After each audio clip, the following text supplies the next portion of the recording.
Авиакатастрофы.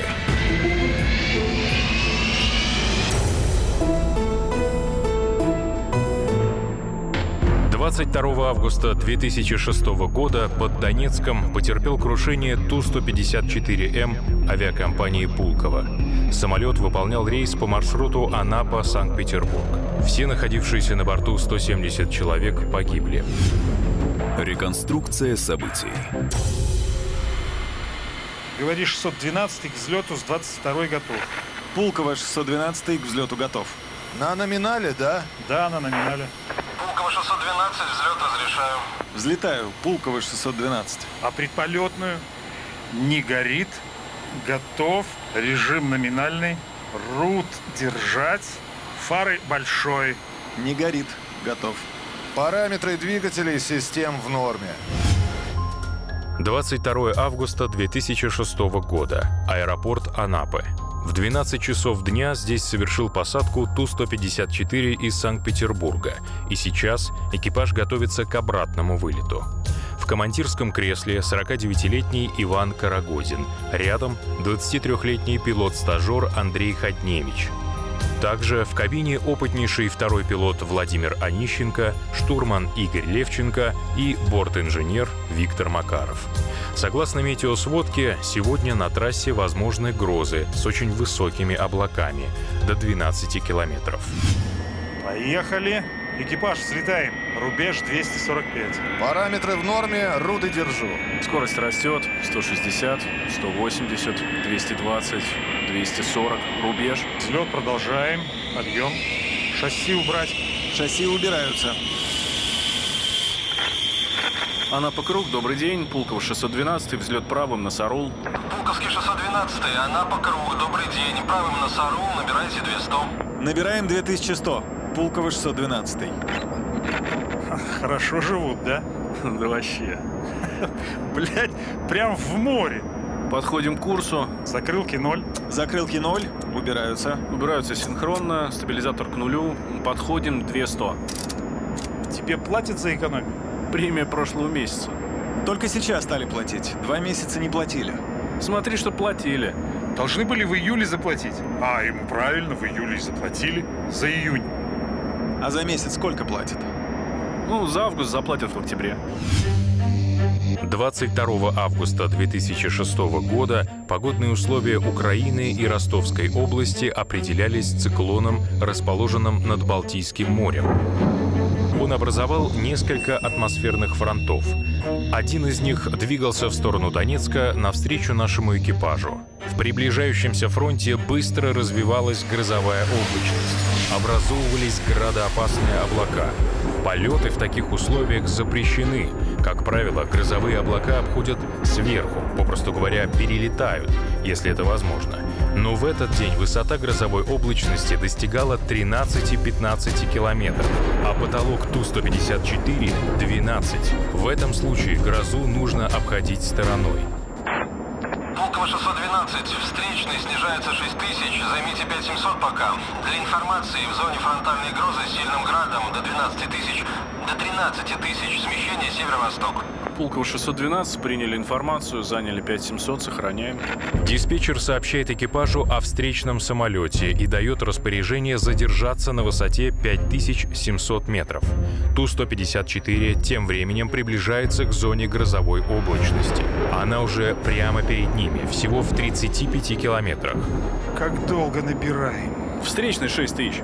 Вот дураки, чтоб раньше не развести, да? Ой, прямо в тучу лезем. Некрасиво как. Вправо надо. А? Вправо 10 взять. Пулково 612, у нас впереди засветочка. Мы берем курс вправо, примерно так 25 градусов, 15 градусов. Пулково 612, обход по своим средствам. Диспетчер разрешает экипажу самостоятельный облет грозового очага. Красивая? Страшно? В принципе, все в порядке. 612, обошли грозу, нет? Вот километров через 5, значит, будем влево подворачивать. 612 понял, уклонение большое. Будете набирать далее? Да-да, я буду набирать выше 9600. Пулково 612, набирайте 9600. Тут нормально будет. Штурман говорит о том, что высоты 9600 им хватит для обхода этого грозового очага и трясти уже не будет. Между тем, впереди через 100 километров новая гроза. Диспетчер должен сообщить о ней, но не делает этого. Недоведение до экипажа полной информации о метеоусловиях по маршруту не позволило командиру всесторонне оценить складывающуюся обстановку. Тем временем в эфире появляется пилот турецкого борта 1451. Диспетчер сообщает ему о грозе над Донецком и просит сообщить свой запасной аэродром. Turkish 1451, be informed about thunderstorm over Donetsk. Thunderstorm over Donetsk, and advise me your alternate address. Roger, hold before Papa Victor, approximately 30 minutes. Турецкий пилот не понимает, чего от него хотят. На помощь приходит экипаж рядом находящегося от Белавия ВНЗ-322. Харьков радар. Ну что, турок, сообщил свой запасной? ВНЗ-322 нет. А как его позывной? Вы считаете, что вы лучше его объясните? Позывной у него Turkish 1451. Turkish 1451, please advise to Kharkov radar. Your alternate airdrome. Alternate. Understand. We are maintain 270 and holding Papa Victor 10 miles to north, south. Пиздец. Вот тупой, блядь. Турецкий пилот по-прежнему не понимает, чего от него хотят. Тем временем наш экипаж стремительно приближается к высокому грозовому фронту. Полетная ситуация кардинально ухудшается.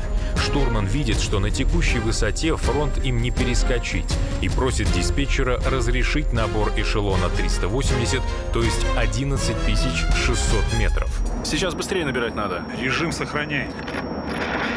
Харьков радар, Пулково 612, разрешите набор 380. По грозе скажи. Пулково 612, набирайте эшелон полета 380. Ну вот.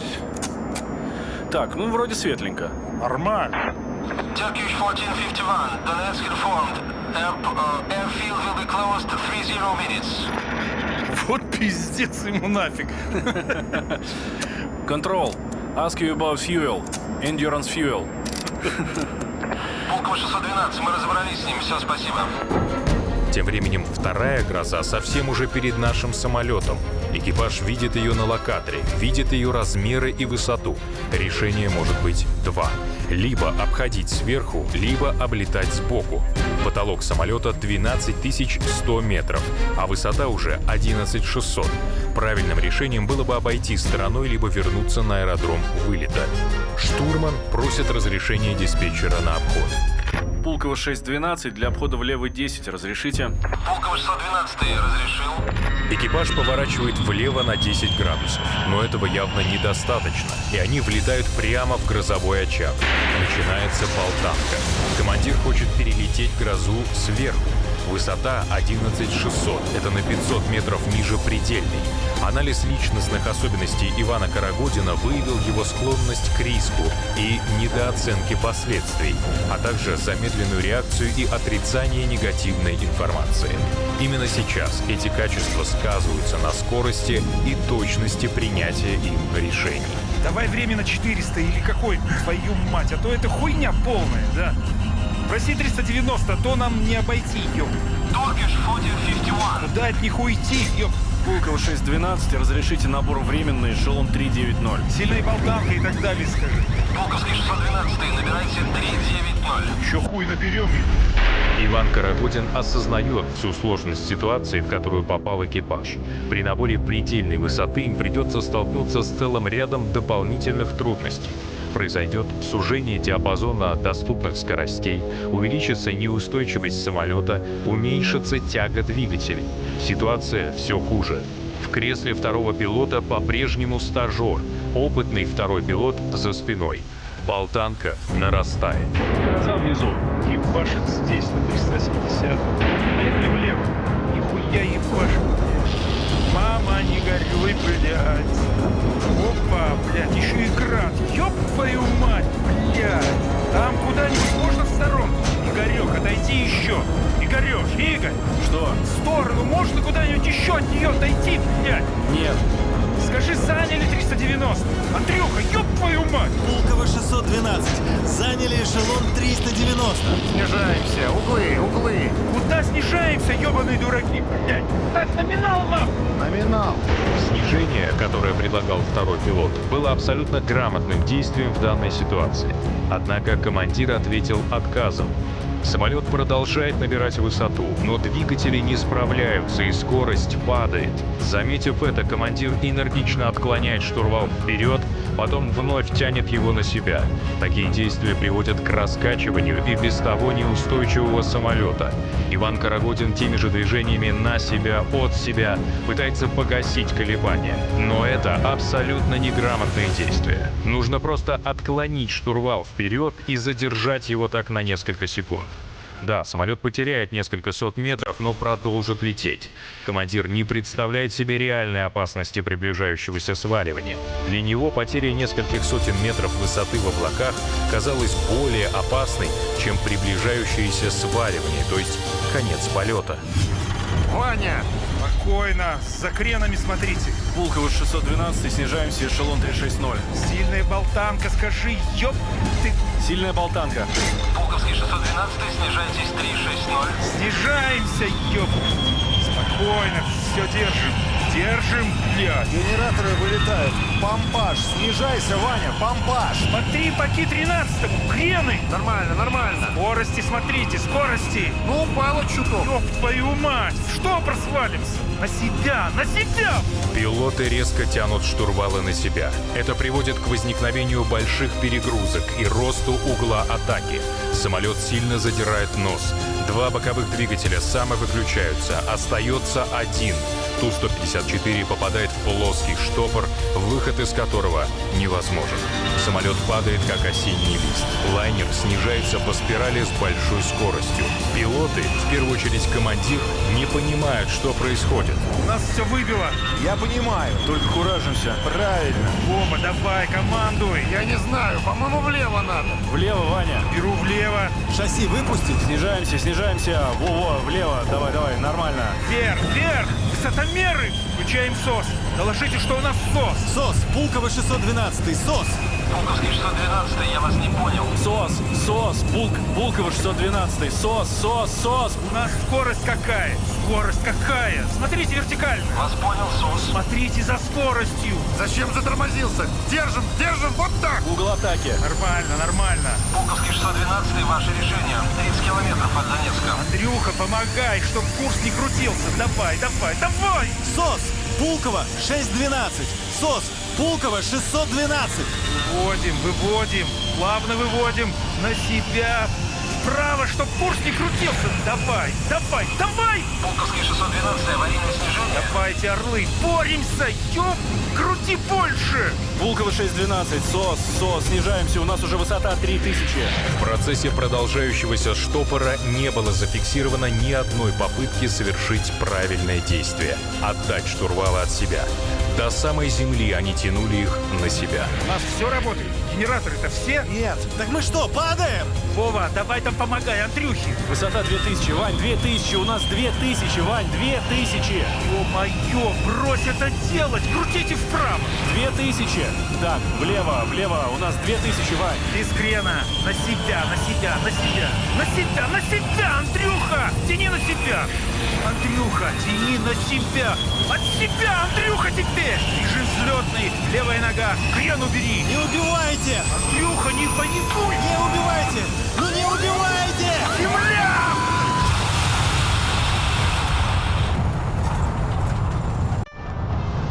Спустя полчаса после взлета на удалении 29 километров от аэродрома Донецка отметка Ту-154 пропала с экранов радаров. Причиной катастрофы был назван человеческий фактор.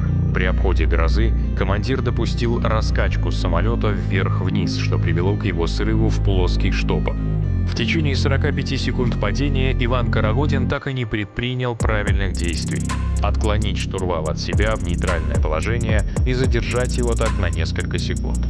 Психологическое тестирование показало, что характерное для командира стремление к самоутверждению могло выражаться в форме бравады, демонстрации отсутствия боязни перед трудными ситуациями, излишней самоуверенности. Вместе с тем, это не было каким-то психологическим отклонением, и Иван Карагодин вполне справедливо был назначен на должность командира воздушного судна. Несмотря на большой налет, Иван Карагодин не имел четкого представления о некоторых особенностях пилотирования Ту-154, а также о поведении самолета на критических режимах полета. Эти особенности были слабо изложены в методической литературе, и о них не знало большинство летчиков. В данной ситуации это привело к раскачке самолета по тангажу и срыву его в штопор. Ранее уже случались инциденты по аналогичным причинам. В 1985 году в районе города Уч-Кудук, в 2000-м под Котласом. Выводов сделано не было.